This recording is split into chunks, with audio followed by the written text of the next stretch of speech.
Odessa Whitfield had crossed the same Atlanta intersection every Tuesday for 6 years, blind, trusting a sound she'd memorized in place of sight she no longer had. One Tuesday, that trust nearly cost her everything, until a stranger named Tae-min pulled her back from a truck that never saw her coming. Her granddaughter Zora had no room in her life for anything beyond keeping her grandmother safe and the bills paid. Odessa saw what her granddaughter couldn't yet believe, that the man kept coming back for reasons that had nothing to do with guilt. Zora finally let him in. Since then, the truth came out. Tae-min's real business, the danger it carried, a rival named Kang-jin already watching their house. A stranger showed up in their driveway with a warning. Security went up, but Kang-jin isn't interested in a direct war. He's playing patient, betting that a distracted man makes mistakes his business can't survive. Welcome back. If this is your first time here, parts 1 through 3 are everything you need. Subscribe and hit the bell so you never miss what comes next. Now let's get into part 3. The first mistake arrived 9 days later, disguised as bad luck. The Savannah shipment's been held at customs for 6 days, Do-hyun reported, spreading the paperwork across Tae-min's desk with the specific frustration of a man who suspected the delay wasn't actually about paperwork at all. No clear reason given, our usual contacts on leave, replaced by someone new who suddenly discovered a dozen irregularities in documentation we've filed the exact same way for 3 years. Kang-jin, Tae-min said. Not a question.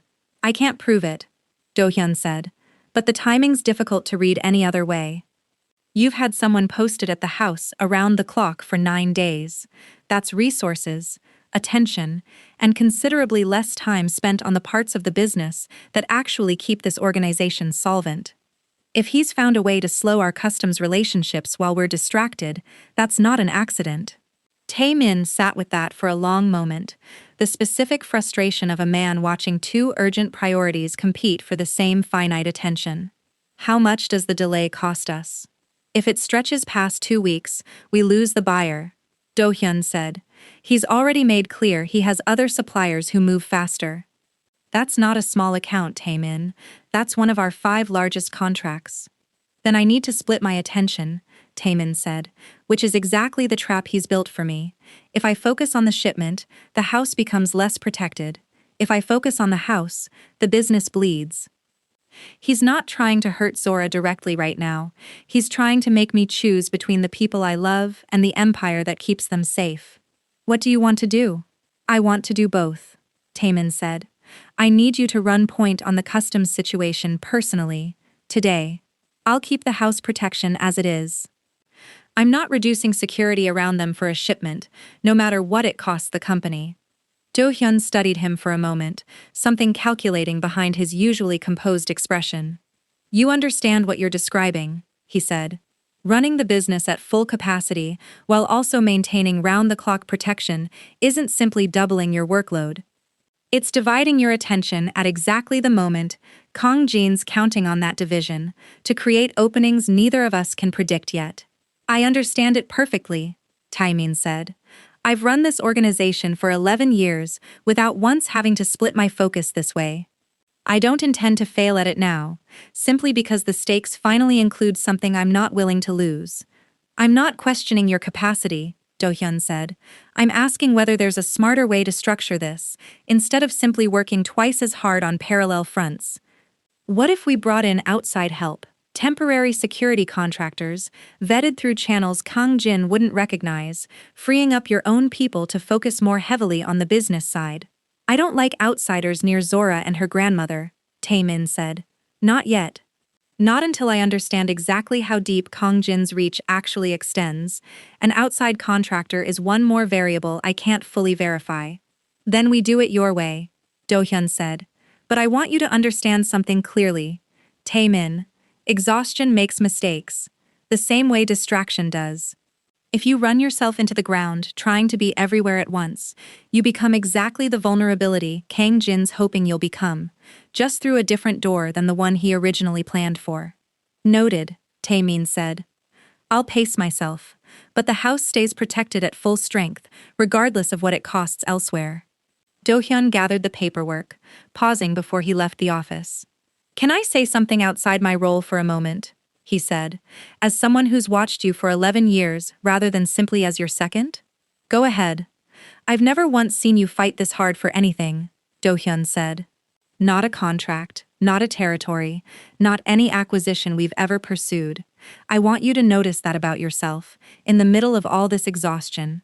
Whatever this costs you, in sleep or money or strain, you're not fighting out of obligation right now. You're fighting because some part of you has finally decided something's worth the fight. I don't think you've let yourself feel that in the entire time I've known you. Tae-min was quiet for a moment, something in the observation landing harder than he expected. I hadn't thought about it that way, he admitted. Most people don't, in the middle of the fighting, Do-hyun said. It's usually only visible from the outside, looking in. I wanted you to hear it from someone who's actually watching.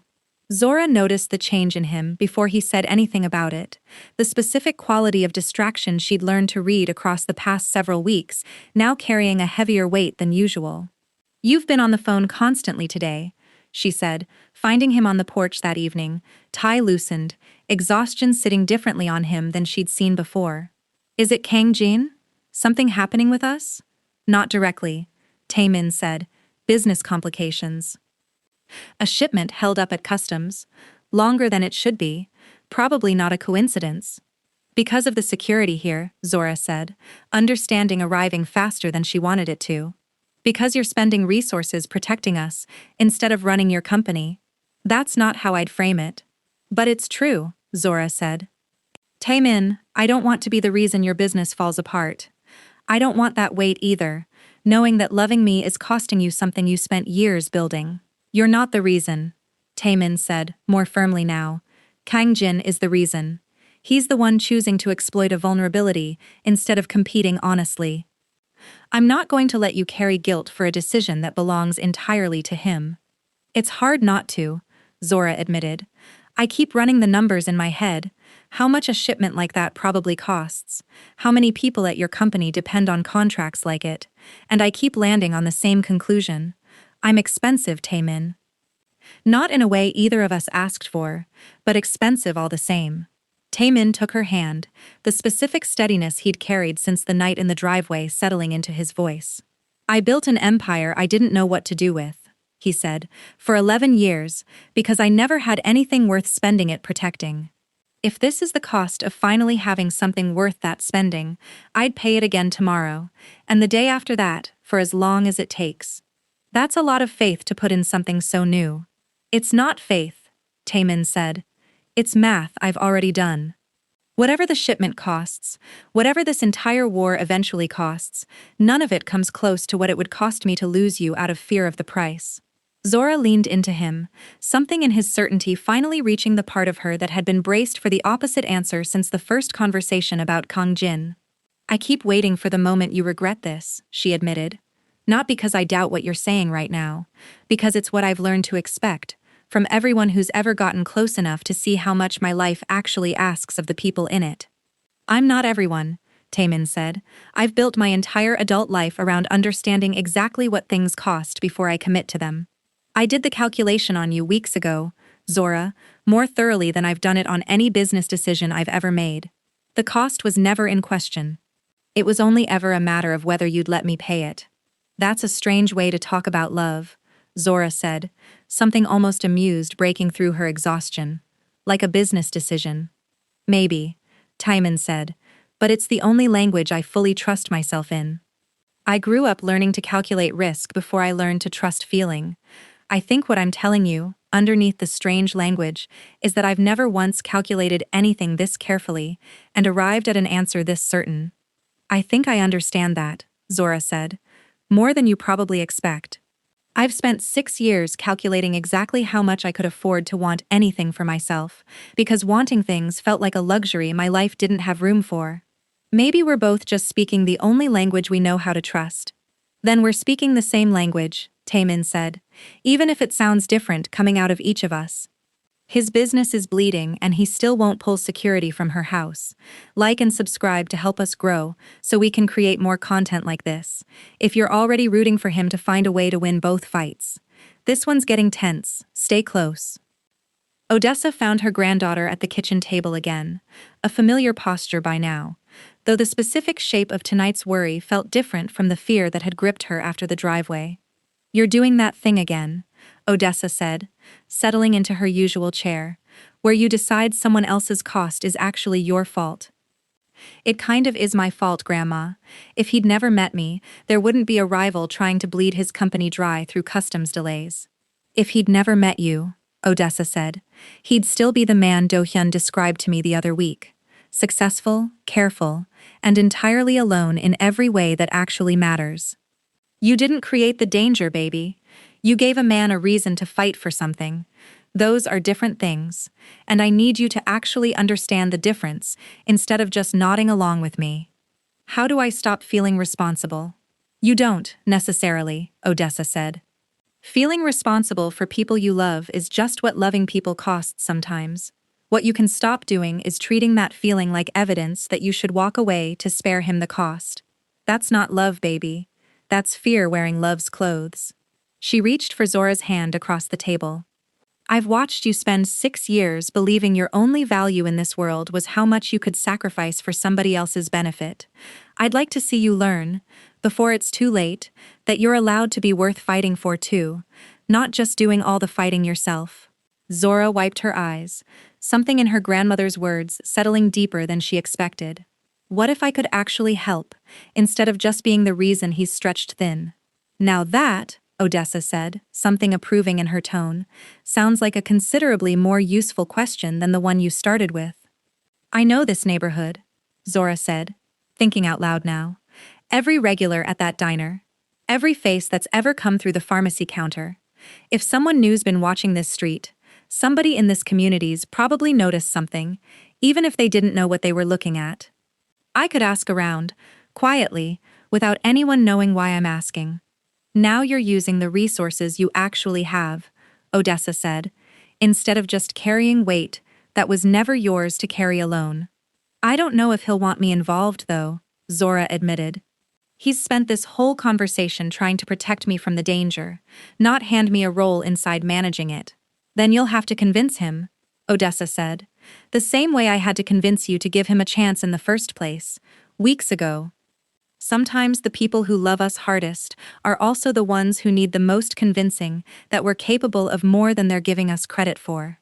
She reached for her tea, something wise settling into her expression. "I raised you to be capable, baby. I didn't raise you to spend your whole life letting other people decide what you're strong enough to carry. If you've got an idea that might actually help, don't let his protectiveness talk you out of trying it." "When did you get so good at reading exactly what I need to hear?" Zora asked, something warm cutting through the tension of the evening. 71 years of practice," Odessa said, "and considerably more listening than most people manage, now that looking's no longer an option for me. You'd be surprised how much clearer people become, once you stop being distracted by what they look like, and start actually hearing what they mean." "I'll talk to him tonight," Zora said, something decided settling into her voice. "About Curtis. About asking around. I'm not going to just wait on the sidelines while he fights this alone." "Good," Odessa said. "That's the granddaughter I raised talking. I was starting to worry 6 years of exhaustion had buried her too deep to find." Zora's instinct paid off within 2 days. A regular at the diner, an older man named Curtis who'd been coming in for coffee every morning for as long as she'd worked there, mentioned offhand that he'd seen a man taking photographs of the block from a parked car, twice now, at hours that didn't match anyone's normal business on the street. "Description?" Tae-min asked, when she relayed it that evening, something sharp entering his focus immediately. Curtis said medium build, dark jacket, drove a gray sedan, Zora said. He noticed because the guy never came inside, never ordered anything, just sat there with the camera. Curtis figured he was casing houses for a robbery and almost called the police himself, except the car left before he decided to. "That's not one of Kang-jin's men we've already identified," Tae-min said, pulling out his phone to relay the information to Do-hyun immediately. "Which means either he's rotated in someone new or he's got more than one team watching," Zora finished, the specific clarity of the realization landing hard. which means this is bigger than just the two guys in the sedan you already knew about. Do-hyun arrived within the hour, reviewing the description with the specific focus of a man cross-referencing it against everything his own surveillance had already gathered. "This matches a profile we flagged near the Savannah port 2 days ago," he said, photographing the customs facility, not just your house. "If he's got the same team working both fronts, that tells us something important. He's not just trying to distract Tae-min from the business, he's trying to build a complete picture of everything Tae-min cares about, all at once." "Why would he need that much information?" Zora asked. "Leverage," Tae-min said grimly. "The more he understands about every piece of my life, the more precisely he can calculate exactly where to apply pressure for maximum effect. This isn't just about slowing a shipment or scaring you in a driveway. He's building a complete map." "Then we need a complete map of him too," Zora said. "Not just reacting every time he moves, actually understanding what he's building toward before he finishes building it." Tae-min looked at her with something that had shifted since the conversation on the porch. Not just protectiveness now, but genuine partnership. "That's exactly right," he said. "And you just handed us our first real piece of it." "I want to keep doing this," Zora said, something firm settling into her posture. "Not as a one-time favor. I know this city, Tae-min, in ways your people never will, because I've spent my whole life here, working jobs that put me in front of hundreds of people a week. If Kang-jin's building operations across 2 cities, there's a good chance his people are making the same mistake twice, assuming nobody in the community is paying attention to strangers who don't quite belong. I don't want to put you in more danger than you're already in," Tae-min said, something careful entering his voice. "I'm already in danger," Zora said. "That happened the moment you pulled my grandmother off that curb. Whether I contribute anything useful or not, I'd rather be dangerous to him than just be a target waiting for his next move." Do-hyun, who had been quiet through most of the exchange, finally spoke. "She's not wrong," he said to Tae-min. "We've spent 11 years operating with excellent intelligence inside our own organization, and almost none inside the actual communities where our vulnerabilities live. That's a blind spot you've never had reason to notice before, because you've never had a personal stake embedded inside one of those communities until now." "You're agreeing with her," Tae-min said, something almost surprised in his tone. "I'm agreeing with the strategy," Do-hyun said, "not recklessly exposing her to direct danger. Using the specific advantage she actually has, carefully, the same way we'd use any other intelligence asset. There's a difference, and I think you're letting your fear for her safety blur that difference right now." Tae-min was quiet for a long moment, weighing the specific tension between wanting to shield her from everything and recognizing the genuine value of what she was offering. "Careful," he said finally. "Nothing that puts you in a room alone, with anyone connected to this. You gather what the neighborhood already knows, passively, and you bring it to us. That's the boundary. I need you to actually agree to it, not just humor me." "I can work with that boundary," Zora said. "I'm not trying to be reckless, Tae-min. I'm trying to be useful. Those aren't the same thing." "I know," Tae-min said. "I think that's exactly why I'm having such a difficult time saying no to you." She just cracked open the first real lead on Kang-jin's operation, using nothing but the diner regulars she already knew. "Like and subscribe to help us grow, so we can create more content like this one, if you didn't expect her to be the one who found it. We're getting closer to understanding what he's actually planning. Stay close." The information from Curtis, combined with Do-hyun's surveillance near the port, produced enough of a pattern within 3 days for Tae-min's team to identify the exact rental company Kang-jin's operatives had been using. The same company across both cities, a detail careless enough that it suggested Kang-jin hadn't expected anyone to connect his Atlanta and Savannah operations this quickly. "We flagged the vehicles," Do-hyun reported, meeting Tae-min and Zora at the house that evening. "Both teams. We know their movement patterns now, which means we can anticipate instead of just reacting. The customs delays also resolving. Turns out the replacement inspector Kang-jin had leverage over, got reassigned unexpectedly. I suspect our own contacts made a call once we understood who to apply pressure back toward. So we're not losing the shipment," Tae-min said. "Not anymore," Do-hyun confirmed. It clears customs by Friday. The buyer's satisfied, for now. Zora sat with the update, something settling in her chest that felt, for the first time since the driveway, like genuine progress rather than just enduring the next crisis. So we actually gained ground, she said. Real ground, not just surviving another close call. We did, Tae-min said. Because of you. Because you thought to ask the people who actually see this neighborhood every day, instead of assuming the only useful intelligence came from my resources. I just talked to Curtis, Zora said, something almost embarrassed in her tone. It wasn't exactly a masterstroke, or anything close to strategic genius. It was exactly the piece we were missing, Tae-min said. The single most useful piece anyone's brought me in this entire week. I've spent 11 full years building an organization around the assumption that protection meant keeping the people I cared about entirely separate from the danger. You just proved that assumption wrong in about 4 days. You're not just someone I need to protect, Zora. You're someone whose instincts actually make us stronger. Zora looked at him for a long moment, something in the observation landing differently than any reassurance he'd offered before. I think I needed to hear that, she admitted. Not that I'm safe, that I'm useful.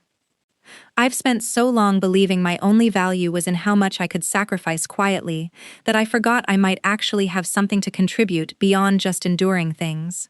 You have considerably more to contribute than either of us has honestly given you credit for, Tae-min said. I intend to start acting like it. Do-hyun packed away the surveillance photographs, something almost approving in his usually reserved expression, as he watched the two of them. For what it's worth, he said, I've worked at this man's side for 11 years, and I've never once seen him let anyone into the actual operational side of a crisis. Not family, not old friends, no one. You should understand what it means that he brought you into this decision instead of simply managing it around you. I understand it, Zora said, glancing at Tae-min. I think it's the first time in this whole relationship I've actually felt like an equal partner instead of someone he's protecting from a distance. That's the goal, Tae-min said. I don't want a partner I have to manage carefully from arm's length. I want someone who can stand beside me in the actual fight, not just wait safely somewhere while I handle it alone. You've proven, in less than a week, that you're exactly that kind of partner. Odessa, who had been listening from her chair by the window, finally spoke. I told you both, weeks ago, that this family doesn't do things halfway, she said. Not the caring, not the fighting, not any of it. I'm glad to see you're finally catching up to that particular lesson. I'm working on it, Grandma, Zora said, something warm in her voice despite the exhaustion of the past several days. Good, Odessa said. Keep working. I'd like to see what the two of you actually build, once this particular storm finally passes. Kang-jin received the news about the flagged vehicles and the resolved customs delay, with considerably less composure than he typically allowed himself, the specific irritation of a man watching a carefully built advantage evaporate faster than he'd planned for. They connected the operations, his assistant reported. Atlanta and Savannah both. Within days. We don't know exactly how, but our people confirmed the vehicles were compromised before we could rotate them out. The woman, Kang-jin said slowly, something recalculating behind his composed expression. It has to be the woman. Oh. Tae-min doesn't have the kind of ground-level community intelligence that would catch a parked car outside a diner. She does. Do you want us to target her directly now, given she's proven to be more of a factor than we initially accounted for? Kang-jin considered the question with the specific patience that had carried him through 2 decades of careful maneuvering, though something in his expression suggested the patience was beginning to wear thinner than it had a week earlier. Not yet, he said finally. But I'm reconsidering my entire approach. I assumed she was simply a vulnerability, a weak point to apply pressure against. I'm beginning to understand she may actually be an asset working against me, which changes the calculation considerably. He set the report down. Find out everything about her. Not just her schedule this time. Her mind. What she notices. What she's capable of. If she's going to keep interfering with my operations, I need to understand exactly what I'm actually up against. His assistant made a note, hesitating before continuing. There's something else in the report, he said. The diner where she works. Our man mentioned it's the kind of place where people notice things. Regulars, staff, the whole small community structure of it. If she's using that network against us, it might not be limited to her alone. Others in that neighborhood could be feeding her information without fully understanding what they're actually part of. Kang-jin's expression sharpened at that, something calculating settling deeper into his composed features. Then perhaps I've been thinking about this wrong, he said. I assumed the target was narrow. Oh, Tae-min, isolated, protected by resources I could eventually outmaneuver through patience and pressure. If the entire neighborhood functions as an early warning system for them, the problem is considerably larger than I initially accounted for. He stood, crossing to the window overlooking Charlotte's skyline. I don't like being outmaneuvered by a woman who works 2 jobs and has never once operated in this particular business before, in her entire life. He turned from the window fully. I intend to correct that impression as quickly as I reasonably can, whatever it actually requires of us. What would you like us to do? Watch differently, Kang-jin said. Not from parked cars anyone with functioning eyes might eventually notice. I want people inside that community, blending in, gathering information the way she apparently gathers it, through relationships, not surveillance. If she can build a network out of diner regulars, so can I. They just turned his own strategy against him, and now Kang-jin's realized she's not the weakness he thought she was. Comment if you think he backs off, or if this makes him considerably more dangerous. Part 4 is coming.